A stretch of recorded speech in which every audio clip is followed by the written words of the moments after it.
కలహం అంటే ఏమిటి? చూడండి, కలహం అంటే పోట్లాట, వివాదం, ఒప్పుకోకపోవడము. చూడండి, మనం ఒప్పుకోకూడదు అని కాదు, అయితే మర్యాదగా ఎలా నిరాకరించాలో అలా ఒప్పుకోవడం నేర్చుకోవాలి. అయితే అది లోపల ఉండే కోపాన్ని కూడా వివరిస్తుంది.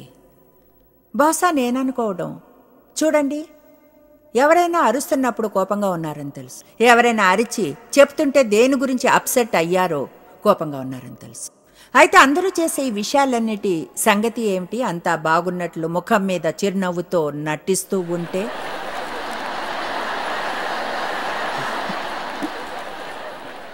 కానీ లోపల మాత్రం కోపంతో మండి పోతూ ఉంటారు.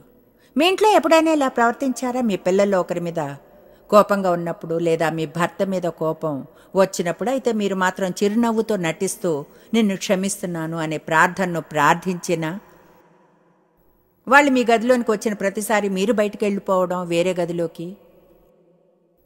మీరు కోపం వచ్చే భార్య అయితే వంట పనంతా మీదే అయితే ఆ రోజు వాళ్ళకి ఇష్టమైంది ఏది వండాలని అనుకోరు, లేదా ఆ రోజు వాళ్ళకి నచ్చుతుంది అనుకునేది ఏమీ వండాలనుకోరు. ఒకవేళ వంట అంటూ చేస్తే వాళ్ళు కానీ త్వరగా పడుకోవాలనుకుంటే మీరు ఆలస్యంగా పడుకుంటారు. ఏం చెప్తున్నానో ఎంతమందికి తెలుసు ఈ నటనంతా? అయితే చూడండి, మనం ఇతరులను ఫూల్ చేయవచ్చును, మనల్ని మనం కూడా చేసుకోవచ్చును, అయితే దేవుణ్ణి చేయలేము. నేను ఈ వారాంతంలో మీకు అర్థం అయ్యేలా చెప్పాలనుకున్న విషయం ఏమిటంటే, కలహం అనేది ఎంతో అపాయకరమైనది. చూడండి, ఈ కలహం అనేది దుష్ట ఆత్మ అనిపిస్తుంది. నరకం నుండి వివాహాలను నాశనం చేయడానికి పంపబడింది. ప్రతి రకమైన వ్యక్తిగత సంబంధాల్ని, సంఘాల్ని ఈ కలహాల వలన నాశనమైన సంఘాలున్నాయని తెలుసా? క్వాయిర్ మధ్య కలహాలు, స్టాఫ్ మధ్య పోట్లాటలు, గుంపుల మధ్య పోట్లాటలు నాశనమైపోయాయి. ఒకసారి కలహం వల్ల నాశనమైన ఒక సంఘంలో నేను భాగంగా ఉండేదాన్ని. ప్రపంచంలో ఈ చెత్తంతా ఉండడం మంచిది కాదు. 3 4 చెడు అవుతుంది సంఘంలో గానుంటే. మనం చేయగలదంటే ఏదైనా ఉంటే క్రైస్తవులంగా మనం నిర్ణయించుకోవాలి. మనం చర్చికి వెళ్ళి వేదిక మీద కూర్చోవడమే కాదు, కానీ యేసు మనకు బోధించిన సిద్ధాంతాల ప్రకారంగా జీవిస్తాము అని. ఆయన మార్గంలో ఆయన అన్నాడు, నేనే మార్గమును. దాని అర్థం మనం జీవించడానికి ఆయన ఒక మార్గాన్ని బోధించాడు. అది లోకానుసారమైంది కాదు. దాని అర్థం మనం విషయాలను వినడం మాత్రం చేసి మనంగా ఇష్టమైనట్లు వాటిని చేయడం కాదు. మీకు తెలిసిన వాళ్ళు ఏం చేసినా వాళ్ళ ప్రకారంగా కాకుండా మనలోని ప్రతి ఒక్కరికి ఒక బాధ్యత అనేది ఉంది. దేవుని కృప వల్ల మన విధేయతను పై స్థాయికి తెచ్చుకోగలం. దేవుడు ఆయన సంఘం గురించి గర్వించాలి. మన జీవితాల ద్వారా ఆయన మహిమపరచబడాలి. మీరు ఇది విన్నారు, లోకంలో ఉన్నాం, కానీ లోకానికి చెందిన వారం కాదు. మనం గౌరవం అనుకునేది మనకు లేదు. అయితే అది కేవలం శారీరకమైన స్వాతంత్రం, లోకంలా జీవించాలనుకోవడం, భావాలను అనుసరించడం. యేసు మనం జీవించడానికి ఒక మార్గాన్ని ఇచ్చాడు. దాన్ని ఇరుకైన దారి అంటారు. అది జీవానికి దారి తీస్తుందని బైబిల్ చెప్తుంది. ప్రతి ఒక్క మంచి దాని వద్దకు. నేను ముందుగా జాయిస్ మేయర్ మినిస్ట్రీస్ని ఆరంభించినప్పుడు మా ఇంటి బేస్మెంట్లో ఆరంభించాం. నాకు బాగా గుర్తుంది. మా వద్ద ఒకే ఒక ఎంప్లాయీ ఉండేది. ఆమె టేబుల్ తెలిసి ఒక అట్ట పెట్టే. నిజం చెప్తున్నాను, చిన్న ఆరంభాల గురించి నాకు తెలుసు. చిన్న ఆరంభాల రోజును కానీ అలక్ష్యం చేస్తే ఏదైనా పెద్దదాని వద్దకు చేరలేరు. చిన్న విషయాల్లో విశ్వాసంగా ఉండాలి. కొన్నిసార్లు చాలా ఎక్కువ కాలమే ఉండాల్సి వస్తుంది. దేవుడు పెద్దవాటి మీద మీకు అధికారాన్ని ఇవ్వడానికి ముందు, ఎందుకంటే మిమ్మల్ని నిరూపించుకోవాలి. అయితే దేవుడు మాకు బోధిస్తూ నడిపిస్తుండగా నా మనసులో ఆయన ఉంచిన ఒక విషయం, దాన్ని దేవుతో చెప్పినప్పుడు వెంటనే ఒప్పుకున్నాడు. దేవుడు అన్నాడు, నువ్వు 3 పనులు చేయాలి. ఒకవేళ నువ్వు ఈ 3 చేస్తే నేను నీ పరిచర్యను, నీ జీవితాన్ని ఆశీర్వదించుతాను. నంబర్ 1, కలహాన్ని దూరంగా ఉంచు నీ జీవితానికి, పరిచర్యకు. అంటే నేను డేవ్ ఇంటి వద్ద పోట్లాడుకుని బయటకు వెళ్ళి ఏమాత్రం ధార్మికంగా వ్యవహరించకూడదు. ఇతరులకు జీవితంలో ఎలా ఉండాలో చెబుతూ ఇంటి 4 గోడల మధ్య మేము వేరేలా జీవిస్తూ, ఇక్కడ మనం చేసేది అంతగా లెక్కలోనికి రాదు. ఇంటి వద్ద మూసిన తలుపుల వెనుక చేసేదే వస్తుంది. ఆఫీస్లో ఎలా ప్రవర్తిస్తామో, బయట బజార్లో ప్రజల పట్ల ఎలా ఉంటామో, కోపం వచ్చినప్పుడు కోపంగా ఎంతసేపు ఉంటారు, మిమ్మల్ని బాధ పెట్టడం ఎంత ఈజీ, లేదా మీరు సున్నితమైన వారా, అభద్రంగా ఉండేవారు, అందరూ మీకు అన్నివేళ్లా తోడుగా ఉండాలనుకునేవారా, ఏ విషయంలోనూ దేన్ని ఎదుర్కోలేరు, సున్నితంగా ఉన్నందున సున్నితంగా దేవుడు మనందరితోనూ ఈరోజు మాట్లాడాలని ఆశిస్తున్నా. మీరు ఒక నిర్ణయం తీసుకోవాలి. దేవుడిని మీ జీవితంలో కార్యం చేయనిస్తామని జీవితాన్ని మార్చడానికి నేను చెప్పగలను. దేవుడు ఏదో ఆకాశంలో కార్యం చేయడని మనం నిర్ణయం తీసుకోవాలి. దేవా, నా జీవితంలో నువ్వు కోరుకున్నది కావాలి, నాలో నువ్వు ఏం చేయాలనుకుంటే అది చెయ్యి, అదే నాకు అసౌకర్యంగా ఉన్నా సరే నీ మార్గంలో నేను వెళ్ళడానికి. యేసుకున్న వైఖరే మనకు ఉండాలి. లోకానుసారమైంది కాదు, కలహాలకు దూరంగా ఉండండి.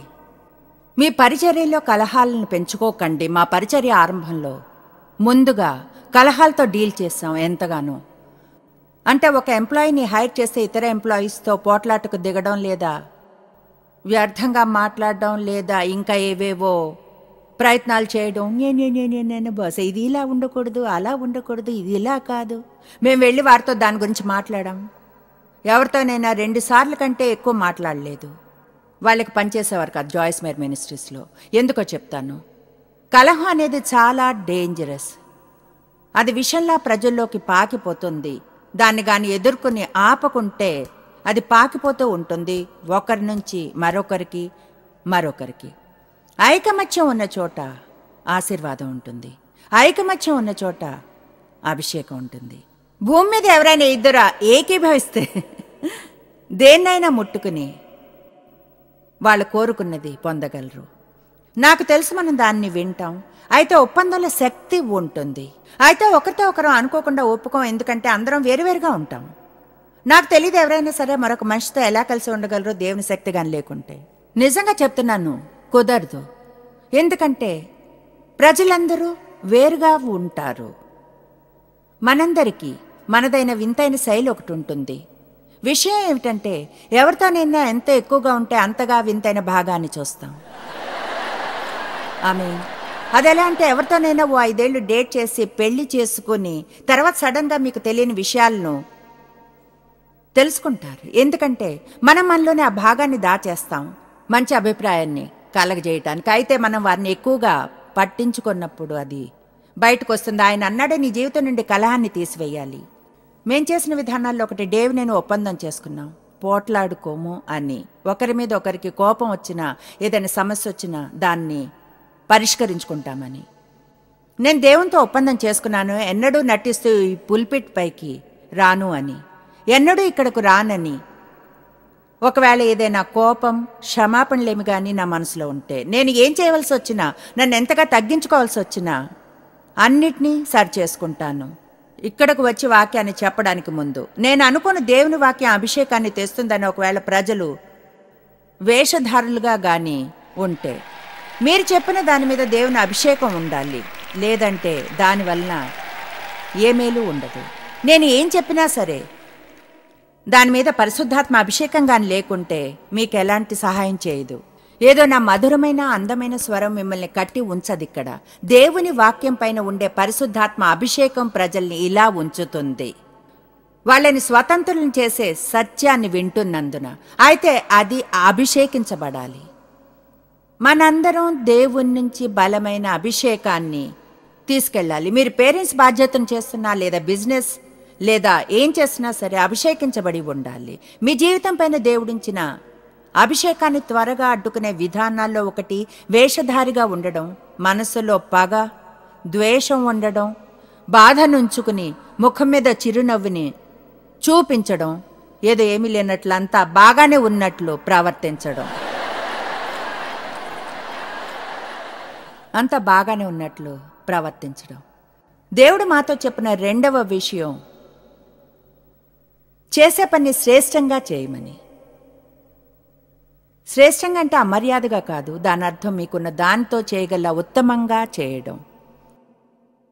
అది ఇంకొక పూర్తి బోధనా సిరీస్ అవుతుంది, లోతుగా వెళ్ళను.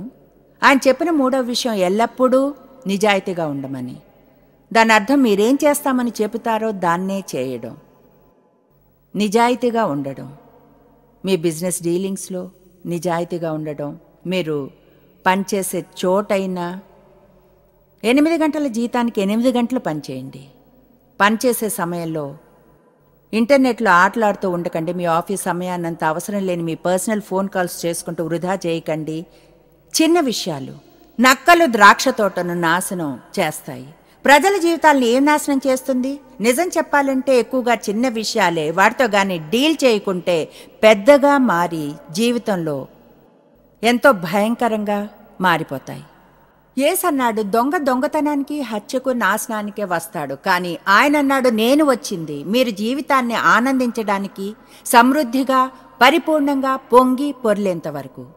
కళ్ళు చూడలేదు, చెవులు వినలేదు, దేవుడు మన కొరకు ఉంచిన మంచి వాటిని ఏర్పరిచి సిద్ధపరిచినవి ఆయన్ని ప్రేమించి ఆయనకి విధేయులుగా ఉండేవారి కొరకు. మనం ఎంతగా కృపను బోధించాలనుకున్నా మనం కావాలనుకున్న వైఖరి నుండి దూరంగా వెళ్ళలేము. మనం పరిశుద్ధాత్మతో ఆయనకి విధేయులుగా పనిచేస్తున్నామని కనుక అందరం ఓడిపోతాం. ఎవరు పరిపూర్ణులు కారు, అందుకనే దేవుని కృప అనేది ఉంది. అయితే చిత్తడి జీవితం జీవించడానికి కృప సాకు కాదు, ముందుకు సాగడానికి. దేవుడు పిలుపునిచ్చి చేయమన్నది చేయడానికే దేవుని శక్తి అనే కృప ఉన్నది. ఎవరినైనా క్షమించడానికి కష్టంగా ఉంటే బైబిల్ని బయటికి తీసి క్షమాపణ మీద ఉన్న ప్రతి వచనాన్ని చదవండి. కోపం మీద ఉన్న ప్రతి వచనాన్ని వెతకండి. గట్టిగా పైకి చదివి దేవుడి కృప కొరకు అడగండి. ఆ వ్యక్తి వద్దకు వెళ్ళి ప్రేమతో మీరు వ్యవహరించడానికి, నిజంగా క్షమించగలిగేలా ఉండడానికి అది పనిచేస్తుంది. ఎందుకంటే వాక్యంలో శక్తి ఉంది. మీరు చేయవలసిన దానికి చేయగలిగే సామర్థ్యాన్ని ఇవ్వడానికి. వాక్యాన్ని మీరు మందులా వాడాలి. నా వేలు కోసుకుంటే దాని మీద శారడన్ పెట్టనుగా, తలెప్పి ఉంటే తల మీద బ్యాండేడ్ వేసుకోనుగా. మనకున్న దానికి ఏ మందు తీసుకోవాలో సహజంగా తెలుసు. అయితే ఎక్కువగా వాక్యాన్ని మాత్రం చదువుతుంటాం. ఊరికే తెలుసా, ఏదో డ్యూటీలా చూడండి, ఇది చదవడం, అది చదవడం, బైబిల్ చదివే ప్రోగ్రాం ఉండడంలో తప్పేం లేదు. రోజు ఏదో చదవడం అది మీ ప్రత్యేకమైన పరిస్థితికి అన్వయించుకున్నా, అయితే దానికి తోడుగా వాక్యాన్ని మందులా తీసుకోవాలి. అసహనంగా ఉంటే సహనం గురించి చదవండి. చిరాకు పడేవారైతే దయా ప్రేమను గురించి చదవండి. కోపం గలవారైతే కోపం మరియు క్షమాపణ మరియు అపరాధంలోని అపాయాలను గురించి చదవండి. కోపంగా ఉంటే, అప్రియంగా ఉంటే సంపదల మీద బోధన అవసరం లేదు. మీకు కావాల్సింది అది కాదు. ఎందుకంటే నాకు అనవసరం సంపద కొరకు మీరెంత ఒప్పుకున్నా సరే జీవితంలోని ఇతర గందరగోళాన్ని సరిచేసుకున్నంత వరకు అది మీరు అనుకున్నట్లు రాదు. కమాన్, దేవునికి స్తుతులు చెప్పండి.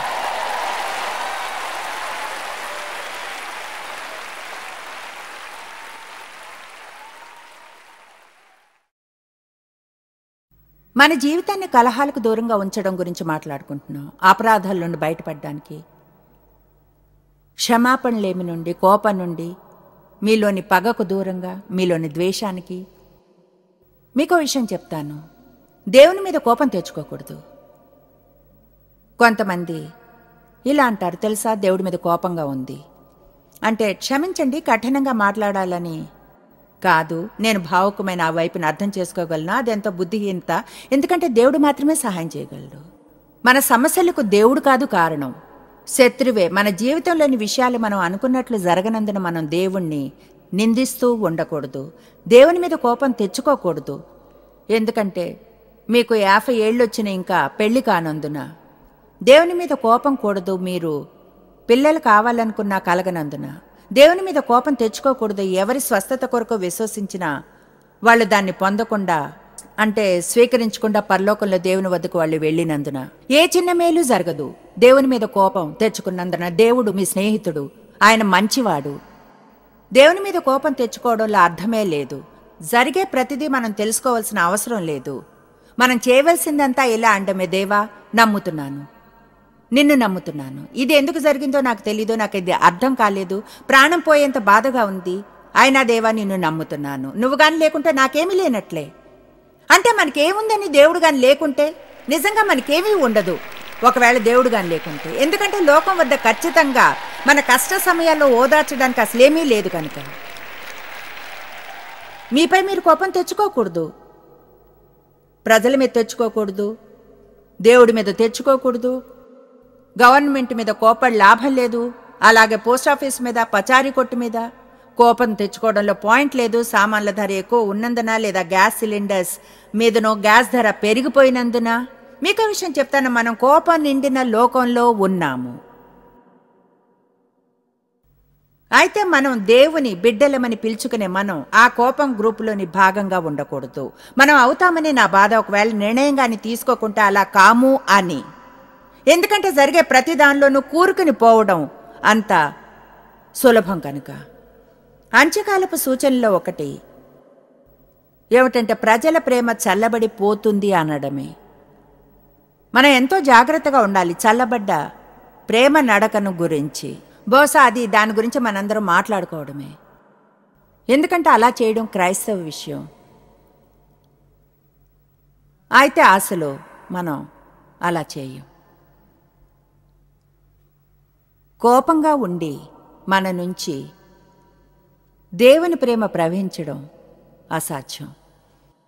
మీరు ఆశ్చర్యపోతారు ఎంతమంది ఈ రోజు ఇక్కడ ఈ బిల్డింగ్లో ఉన్నారో. దేవుణ్ణి ప్రేమిస్తారు, ఇక్కడికి వచ్చింది కూడా ఆయన్ని ప్రేమించినందునే. మీరు ప్రార్థన చేసేవారు, విసిగిపోయారు మీ ప్రార్థనలకు జవాబు రానందున.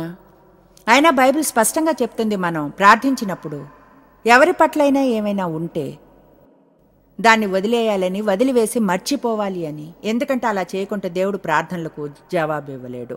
నమ్మలేము ఎంతమంది చర్చికి వెళ్తారో వారం తర్వాత వారం, ప్రతి వారం కోపంగా ఉండి.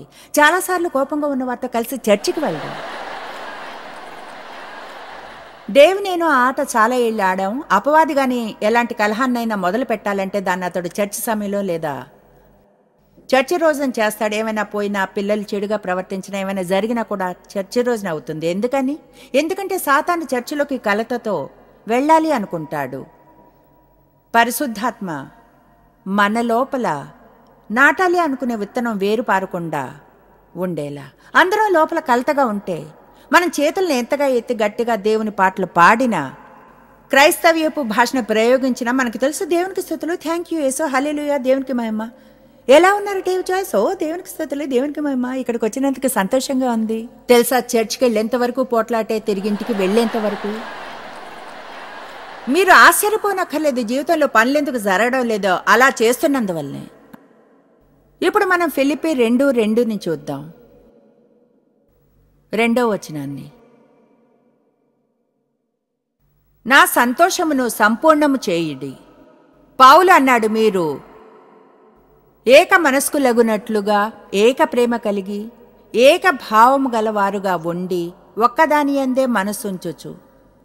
అది ఆసక్తికరంగా ఉంది. చూడండి, బహుశా పౌలు ఆ విషయాన్ని ఏదో ఊరికే అలా గాల్లో చెప్పలేదు. బహుశా అతను ఎవరితోనైతే డీల్ చేస్తూ విసిగిపోయాడో ఆ ప్రజలకు వ్రాస్తున్నాడు.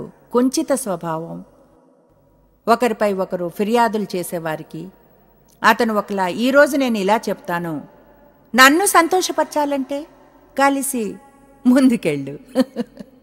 నా సంతోషాన్ని పెంచాలనుకుంటే, నా కోసం ఏమైనా చేయాలనుకుంటే. బహుశా పౌలు ఇలా అని ఉంటాడు, నేను మీ జీవితంలో ఉంచిన బోధనను గాని మీరు నిజంగా అభినందిస్తే నాకు సహాయం చేయండి.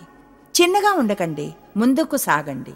నాకిష్టం ఇలా అనే పదం లో మెయింటెనెన్స్ ఎంప్లాయీస్. మీకు తెలుసా లో మెయింటెనెన్స్ ఎంప్లాయీ అంటే ఏమిటో? పని చేయడానికి వస్తారు, తమ పని చేస్తారు, చిరునవ్వు నవ్వుతారు, ఫిర్యాదులు చేయరు, నిరంతరం నియమాల్లో లేని దేన్నో అడుగుతూ ఉండరు, మా మీద ఒత్తిడిని తీసుకురారు. లంచ్ టైం 1 గంట ఉంటుంది, 1 గంట తీసుకుంటారు. సాయంత్రం 10 నిమిషాలు ముందే ఆఫీస్ వదిలి వెళ్ళరు. టైంకి ఆఫీస్కి వస్తారు, టైంకి వెళ్తారు, ఇంటికి వెళ్తారు, 2వ రోజు తిరిగి పనికి వస్తారు. జీతం ఇచ్చే రోజు వచ్చేప్పటికీ పూర్తి జీతాన్ని సంపాదించుకుంటారు. ఇటువంటి వార్త బహుశా వారు ఉపయోగించరు. నువ్వే ఇవ్వాలి ఇవ్వాలి ఇవ్వాలి, ఎక్కువగా చేయవలసింది ఏమీ చేయకపోయినా ఆఫీస్కి వచ్చిన ప్రతిరోజు సమస్యగా ఉండడం తప్ప. కమాన్, దేవునికి స్తుతులు చెప్పండి.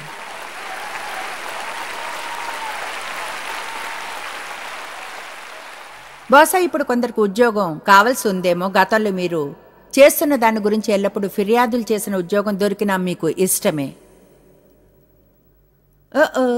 All right, ముందుకెళ్తాను.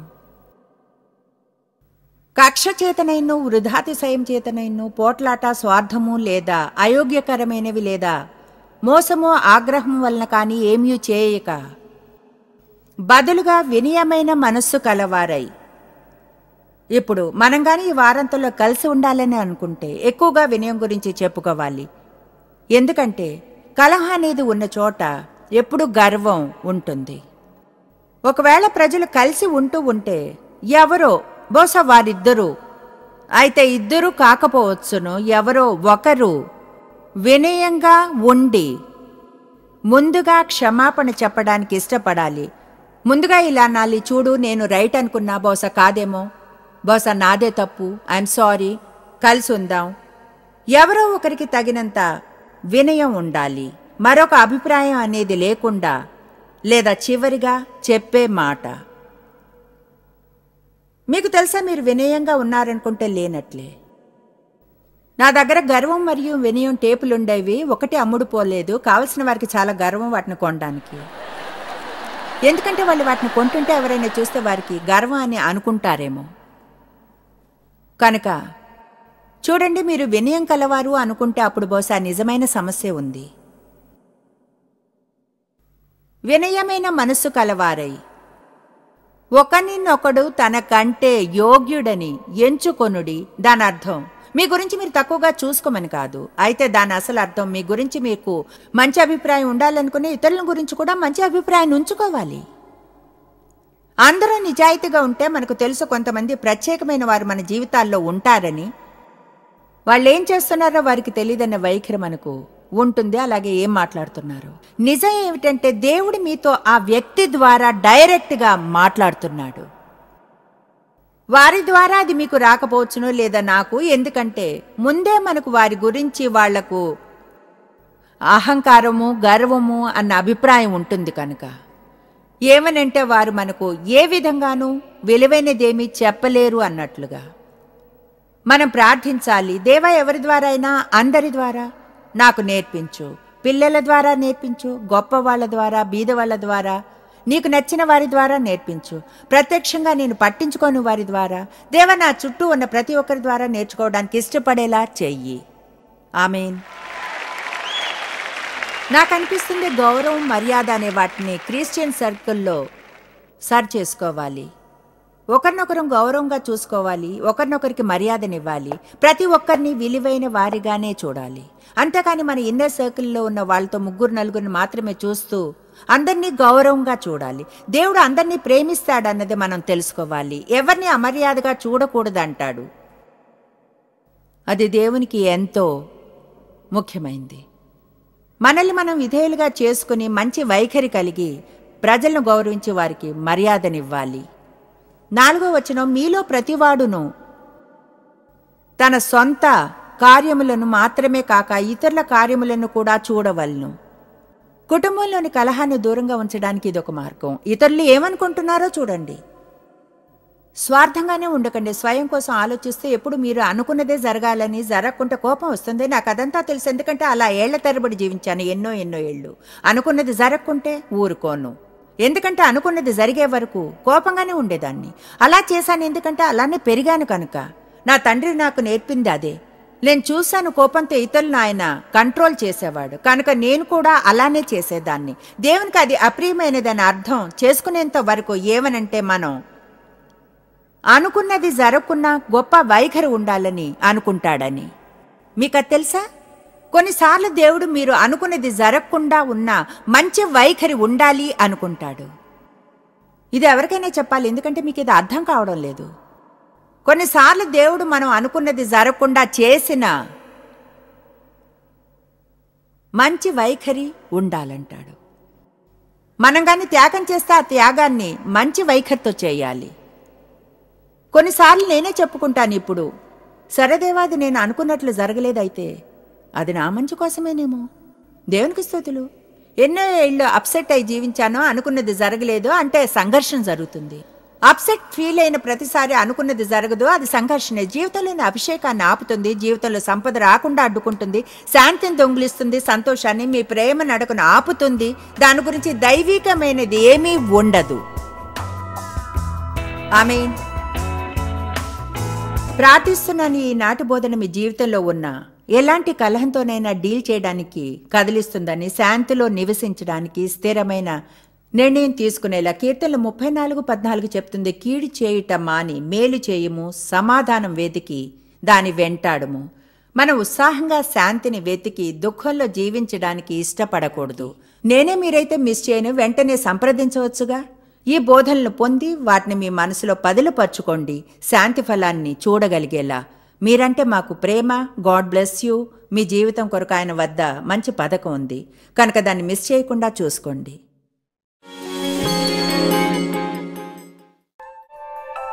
జాయిస్ మేయర్ మినిస్ట్రీస్ లో మీరు మాకెంతో ముఖ్యులు. మిమ్మల్ని అభినందిస్తున్నాం. మా ఫ్రెండ్స్ కి, పార్ట్నర్స్ కి థ్యాంక్స్. ప్రపంచవ్యాప్తమైన ఈ పరిచర్య సాధ్యమయ్యేలా చేసినందుకు. అందరం కలిసి ఆకలిగొన్న వారికి భోజనం పెడుతున్నాం, బీదవారికి బట్టలిస్తున్నాం, దేశాలకు సువార్తను పంచుతున్నాం. ఈ రోజే సంప్రదించండి www.jmmindia.org. ప్రార్థనా నివేదనల్ని మాతో పంచుకోండి, మా సాధనాల గురించి తెలుసుకోండి, జాయిస్ సభల షెడ్యూల్ని తెలుసుకుని మాతో పార్ట్నర్ అవ్వండి. ప్రపంచమంతా క్రీస్తు ప్రేమను పంచడానికి.